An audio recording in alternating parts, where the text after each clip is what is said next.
Hello guys, good evening. Yan, kakain na naman tayo ng Indian food. Yes, nandito po kami sa Alto Mama sa may Mumbai Meridian Restaurant. Itatry namin ang pani puri dito. Wow, tingnan naman yung pani puri.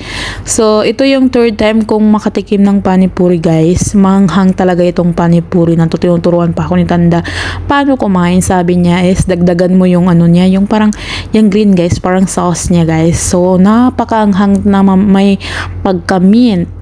Pero after mo kainin guys is parang sumasabog sa bunganga mo, ang sarap-sarap niya. At siyempre, uminom tayo ng shahi nila. Grabe yung tea nilang sarap. So yan, paulit-ulit ako kasi hindi ko makuha-kuha yung lasa. Kasi nga yung last na lasa niya is masarap siya guys. Parang gusto mong balik-balikan, gano'n.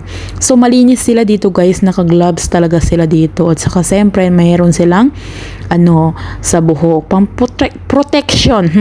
Utal. So yan guys, pabalik-balik ko siya tinitikman kasi nga masarap siya guys, super sarap niya. At siyempre tinikman namin ang kanilang dito guys, chapati ba to guys? Kakain-kain ako sa mga restaurant na hindi ko naman alam yung mga pangalan ng kinakain ko. Tapos may partner siyang moton, diba ang sarap, sana all. Ang sarap talaga guys, recommend ko talaga itong restaurant na to. Super sarap ng kanilang food guys, tapos mumura pa guys. Alam nyo ba yung kinain namin guys, nakadalawang plato kami ng kasi mura din naman yung panipuri. At saka siyempre ito, tapos yung lahat niya is pang talaga guys, yung lasa niya pang yung alam nyo ba yung talaga guys, pang expensive talaga yung lasa niya, gano'n. So, alam nyo ba, ang nabayaran lang namin is nasa 40 real lang.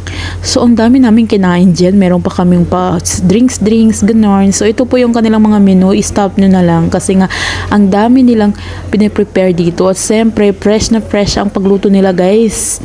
Fresh na fresh po. Kung anong gina-order mo ngayon is ngayon nila lulutuin. Pero yung mga meat guys is pinalambot na nila yan. So yan guys, maraming salamat sa nanonood ng video ko. At sa hindi po naka-follow sa akin, pag-follow lang po. Thank you very much. At ingat po kayong lahat sa lahat ng mga kapo kong OFW dito sa Qatar. Ingat po tayong lahat dito. And maraming salamat sa panonood ng aking video. Bye! Napakasarap guys. Tara, kain ka sa may Alto Mama lang to. Thank you!